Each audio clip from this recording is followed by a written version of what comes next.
இந்த நான் conventional by பாண்டுக்கு ரெண்டு முக்கியமான ரீசன் சொல்றாங்க. ஒன்று ஆர்பிட்டலுடைய சைஸ், 2p ஆர்பிட்டலுடைய சைஸும் d ஆர்பிட்டலுடைய சைஸும் டிஃப்ரெண்ட். இந்த 3p ஆர்பிட்டலுடைய சைஸ் வந்து டிஃப்ரெண்டாக இருக்கிறதுனால ரெண்டு ஆர்பிட்டல் வந்து ஆஃப் ஃபீல்ட் இன்ட்ராக்ஷன் நடக்கிறதுல இது ஒரு ஃபர்ஸ்ட் பாயிண்ட். ரெண்டாவது, சப்போஸ் வந்து பாஸ்பரஸில் 2pல 3 எலக்ட்ரான்ஸ் இருக்கா, அப்போ பாஸ்பரஸில் வந்து ஃபீல்டு எலக்ட்ரான்ஸா இங்கே வேக்கண்ட் இருக்கா? பாஸ்பரஸில் p orbital 1s2 2s2 2p3 கரெக்டா? அதே மாதிரி ஆக்சிஜன் எப்படி பார்க்கும்போது 2p4 1 2 3 4 எங்க வேக்கன்ட் p ஆர்பிட்டல்ஸ் இருக்கா? கரெக்டா? வேக்கன்ட் இருக்காது இல்ல, ரெண்டுத்துலயுமே ஆர்பிட்டல்ஸ் வந்து ஃபீல்டு. ஸோ நார்மலா வந்து இதனுடைய ஓவர்லாப்பிங் எடுத்து பார்க்கும்போது இதனுடைய ஃபீல்டு ஆர்பிட்டல், இதனுடைய ஃபீல்டு ஆர்பிட்டல் ஆக்சிஜனுடைய ஃபீல்டு ஆர்பிட்டல், இதனுடைய ஃபீல்டு ஆர்பிட்டல் கரெக்டா? இப்போ இந்த ஃபீல்டு ஆர்பிட்டல் இந்த ஃபீல்டு ஆர்பிட்டல் கூட சேரல. ஏன்னா ரெண்டு p ஆர்பிட்டல் சேரும்போது நார்மலா பை பாண்ட் வந்து ஃபார்ம் ஆகும். இது வந்து நார்மல் பை பாண்ட் இல்ல, ஃபர்ஸ்ட் ஃபேக்டர் சைஸ் வந்து அதிகம் கரெக்டா? ஏன்னா இதனுடைய ஆர்பிட்டல்ஸ் இதனுடைய ஃபீல்டு ஆர்பிட்டல் யாருக்கு ப்ரொவைட் பண்ணுது?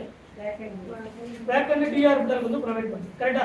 இப்போ நார்மலா எப்படி இருக்கும்? சப்போஸ் இதனுடைய d ஆர்பிட்டல் ஃபீல்டா இருந்து ரெண்டு ஃபீல்டு ஆர்பிட்டல் இப்படி சப்போஸ் நம்ம கன்சிடர் பண்ண இப்படி இருக்கிறத நம்ம கன்சிடர் பண்ணோம்னா, இப்போ இந்த மாதிரியான ஓவர்லாப் நடக்கிறத கன்சிடர் பண்ணோம்னா இந்த p5 d5, ஏன்னா இதுவும் p5 d5 கான ஓவர்லாப் தான்.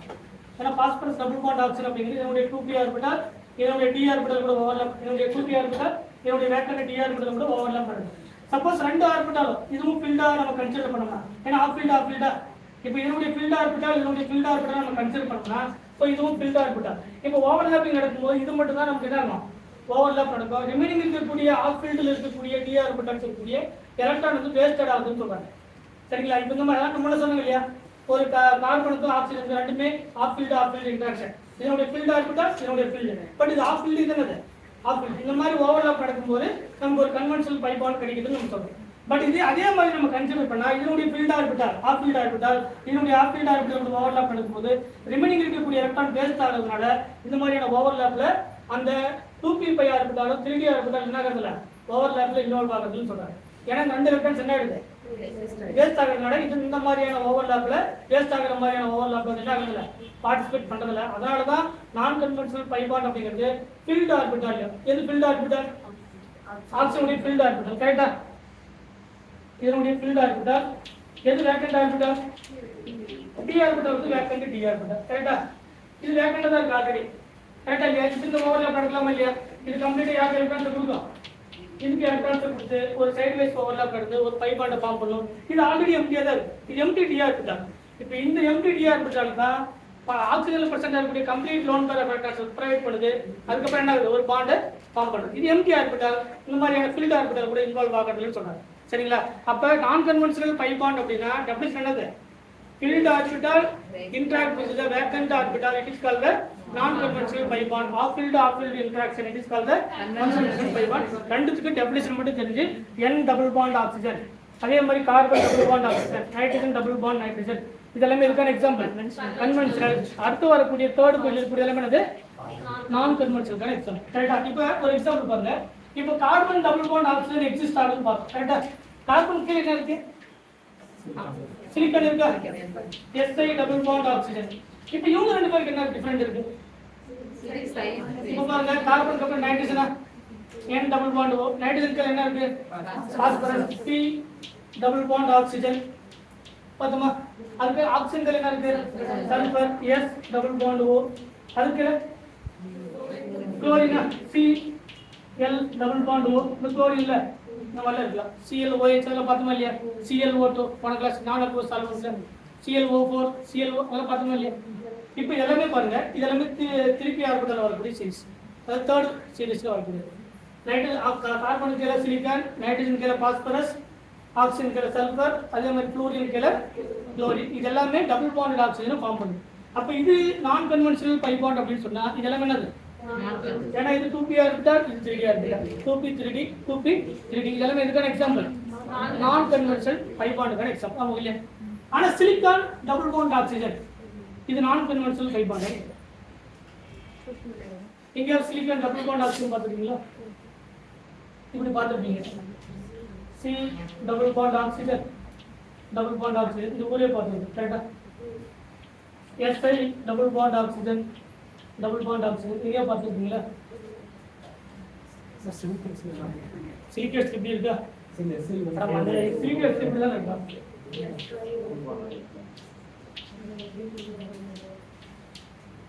இதுதான் சிலிக்கேட்ஸ். SiO4 மைனஸ் என்னது சிலிக்கேட்ஸ். சிலிக்கேட்ஸ் இப்படி தான் இருக்கு. எங்க டபுள் பாண்ட் ஆக்சிஜன் இருக்கு? ரைட்டா? நார்மலா லிக்விட் ஸ்டேட்லயும் கேசியஸ் ஸ்டேட்லயும் கார்பன் டை ஆக்சைடு ஃபார்ம் ஆகும். Carbon dioxide already gas. Only liquid ஸ்டேட்ல எக்ஸிஸ்ட் ஆகலாம். அப்படி இல்லைன்னா கேசியஸ் ஸ்டேட்ல ஒரு கார்பன் டை ஆக்சைடு எக்ஸிஸ்ட் ஆகும். ஏன்னா கார்பன் டை ஆக்சைடு அப்படிங்கிறது கார்பனுக்கும் ஆக்சிஜனுக்கும் இருக்கக்கூடிய அந்த டபுள் பாண்ட் ஆக்சிஜன். இதுவும் 2p ஆர்பிட்டால், இதுவும் 2p orbital, 2p overlap, s2 overlap. It is called conventional pi bond strong. Conventional pi bond. அதுல டவுட் இருக்கா? இல்லை. இப்போ இந்த 2p ஆர்பிட்டால், இது 3p orbital, d orbital, vacant d orbitals இருக்கு. இது என்னவா இருந்திருக்கணும்? நான் கன்வென்ஷனல் பை பாண்டா இருந்திருக்கு. என்ன கன்வென்ஷனல் பை பாண்ட்? அந்த நான் கன்வென்ஷனல் பை பாண்ட்ல இதெல்லாமே கம்ப்ளீட் பாண்ட். சரிங்களா? பார்ஷியல் பாண்ட் கிடையாது. ஆனா இது ஒரு கேட்டகரி மட்டும் தான். இந்த சிலிக்கானுக்கும் ஆக்சிஜன் இருக்கக்கூடிய இந்த பை பாண்ட் இருக்கு பாத்தீங்களா? இது பார்ஷியலி பாண்ட். இது பாண்ட் என்னது? Partially bond. அது கம்ப்ளீட்லி பாண்ட் கிடையாது. அதுக்கு என்ன ரீசன் அப்படின்னு பாத்தீங்கன்னா, இப்போ இந்த காம்பவுண்ட்ஸ் எடுத்து நீங்க செக் பண்ணி பார்க்கும்போது இது கார்பனுக்கு இருக்கக்கூடிய சிலிக்கான் ஒரு லிக்விட் ஸ்டேட்லயோ இல்ல என்ன ஸ்டேட்ல கேசியஸ் ஸ்டேட்லயோ டபுள் பாண்டட் ஆக்சிஜனா ஃபார்ம் ஆகவே ஆகாது. சரிங்களா? அது மோஸ்ட்லி என்னவது எக்ஸிஸ்ட் ஆகும். சிங்கிள் பாண்டட் இருக்கக்கூடிய சிஸ்டத்தை மட்டும் தான் எக்ஸிஸ்ட் பண்ணும். டபுள் பாண்டட் சிஸ்டத்தை ஒரு சிலிக்கான் வந்து எக்ஸிஸ்ட் பண்றது. ரீசன் என்ன அப்படின்னு பார்த்தா, இப்போ ஆக்சிஜன் இருக்கு, அதுல இருக்கக்கூடிய சிலிக்கான் ஒன்றை மட்டும் எக்ஸ்பிளைன் பண்றாங்க. இந்த சிலிக்கான்ல ஆல்ரெடி நமக்கு தெரியும் வேக்கண்ட் டி ஆர்பிட்டால் வந்து பிரசன்ட் ஆயிருக்கும். ஏன்னா இது தேர்ட் பீரியட்ல வரக்கூடிய ஒரு எலமெண்ட். ஆல்ரெடி நம்ம என்ன பார்த்தோம்?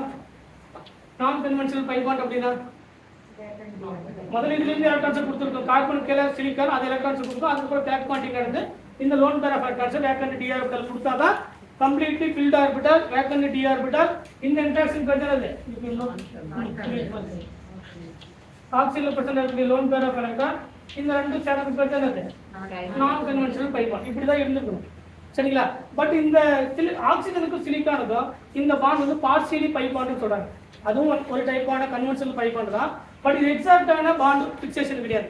எப்படி பாஸ்பரஸ் டபுள் பாண்டட் ஆக்சிஜன்ல ஃபார்ம் ஆகுதோ அந்த மாதிரி சிலிக்கானுக்கும் ஆக்சிஜனுக்கும் ஃபார்ம் ஆகக்கூடிய அந்த பாண்ட் என்ன பாண்ட் இல்ல, ஒரு பாஸ்பரஸ்க்கு ஆக்சிஜனுக்கு ஃபார்ம் ஆகக்கூடிய பை பாண்ட் மாதிரி ஃபிக்ஸ்டு பாண்ட் கிடையாது. அது பார்ஷியலி பாண்ட். ஃபார்ம் ஆகும் திருப்பி வெளியே வரும், ஃபார்ம் ஆகும் திருப்பி வெளியே வரும். அந்த மாதிரி பார்ஷியலி பாண்டா தான் ஃபார்ம் ஆகுன்னு சொல்றாங்க. அதுக்கான மெயின் ரீசன் என்ன அப்படின்னு பாத்தீங்கன்னா, இப்போ பாருங்க சிலிக்கான் நேரம் என்ன இருக்கு? பாஸ்பரஸ்க்கு அப்புறம் சல்பர், சல்பருக்கு அப்புறம் என்னது? குளோரின். ஜெனரலாவே பீரியாடிக் ப்ராப்பர்ட்டிஸ்ல லெஃப்ட் டு ரைட் வரும்போது என்ன அதிகமாகும்? எஃபெக்டிவ் நியூக்ளியர் சார்ஜ் வந்து அதிகமாகும். என்ன அதிகமாகும்? எஃபெக்டிவ் நியூக்ளியர் சார்ஜ் வந்து அதிகமாக Z எஃபெக்டிவ்னு சொல்லுவோம். எஃபெக்டிவ் நியூக்ளியர் சார்ஜ் அதிகமாக சைஸ் என்ன ஆகும்? டிக்ரீஸ் ஆகும். சைஸ் என்ன ஆகும்? இப்போ பாருங்க, இந்த சைடு ஆட்டமான ஆக்சிஜன் ஆல்ரெடி 2p ஆர்பிட்டால், இதெல்லாமே 2p ஆர்பிட்டால். இப்போ சல்பர் சிலிக்கானை விட பாஸ்பரஸ் சைஸ் கொஞ்சம் குறையுமா? அதான் ஆல்ரெடி சொன்ன ஆர்பிட்டல் ஸ்விங்.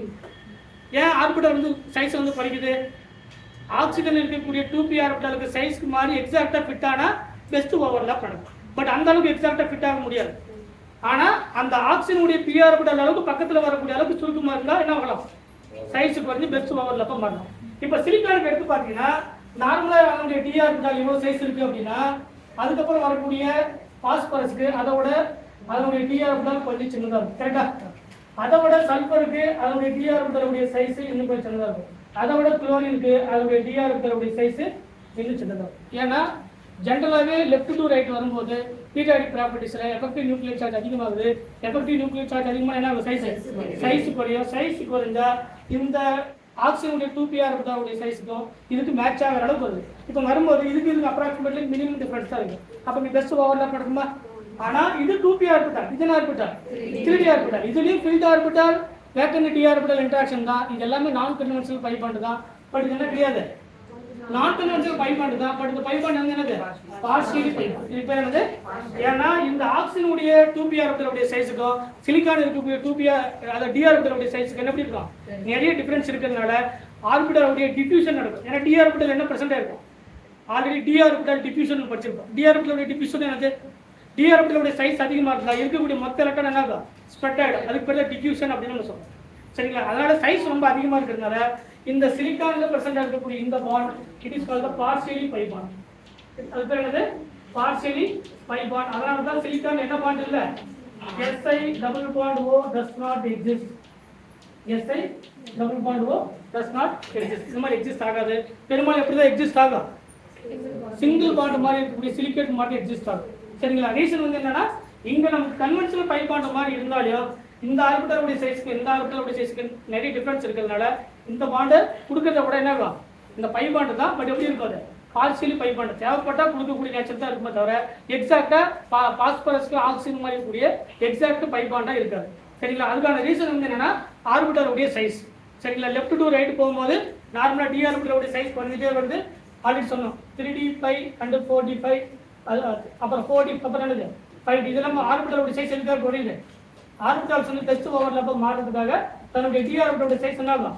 சுருக்கிக்கும். அப்பதான் பெஸ்ட் ஓவர்லாப் நடக்கும். சரிங்களா? ஸோ இந்த phosphor P double bond O S double bond O CL double bond O இதெல்லாமே ஃபிக்ஸ்டு அல்லது கம்ப்ளீட்லி பை பாண்ட்.